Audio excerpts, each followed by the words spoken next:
मोठी बातमी, कंगना रनौतचा एक गंभीर आरोप आता बघायला मिळतोय। चंदीगड विमानतळावर सुरक्षा रक्षकांना कानशिलात लगावली असं कंगनाचं म्हणणं आहे। तर सीआयएसएफ महिला सुरक्षा रक्षकांनी चापट मारली असा आरोप यावेळेस कंगनानं केलेला आहे। त्या दरम्यानची ही एक्सक्लुसिव्ह दृश्य देखील साम टीव्हीच्या हाती लागलेली आहे।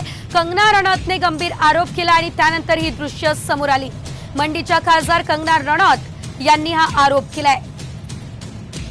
अधिकची अपडेट घेऊयात आमचे प्रतिनिधी आवेश तांदळे यांच्याकडून। आवेश, नेमकं या एअरपोर्टवर घडलं काय होतं सविस्तर?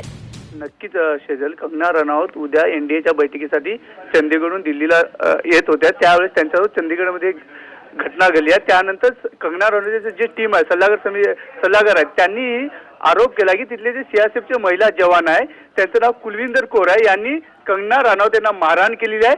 आता या प्रकरणी मोठी अपडेट अशी आहे की ते महिला जी कॉन्स्टेबल आहेत त्यांना पोलिसांनी ताब्यात घेतलेलं आहे। तर आताची म्हणजे सर्वात मोठी घटना अशी, कंगना रनौत दिल्लीला रवाना होताना तिथल्या सीआरपीएफ जवानाने कंगना रनौत यांना मारहाण केली। त्यानंतर आता चंदीगड एअरपोर्टहून त्या महिलेला ताब्यात घेतलं। शेजल, धन्यवाद आवेश दिलेल्या या सर्व अपडेटसाठी। तर आपण बघतोय ज्या महिलेने मारहाण केली ती महिला आता पोलिसांच्या ताब्यात आहे।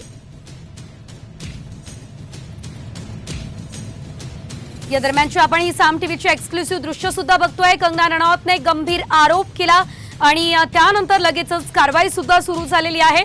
सीआयएसएफ सुरक्षा रक्षकानं या ठिकाणी कंगनाला मारहाण केली, चापट मारली असा आरोप कंगनानं केलेला आहे।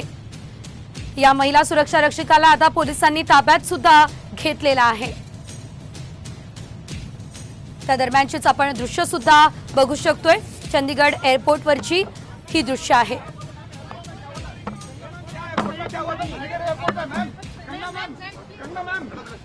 कंगना मैम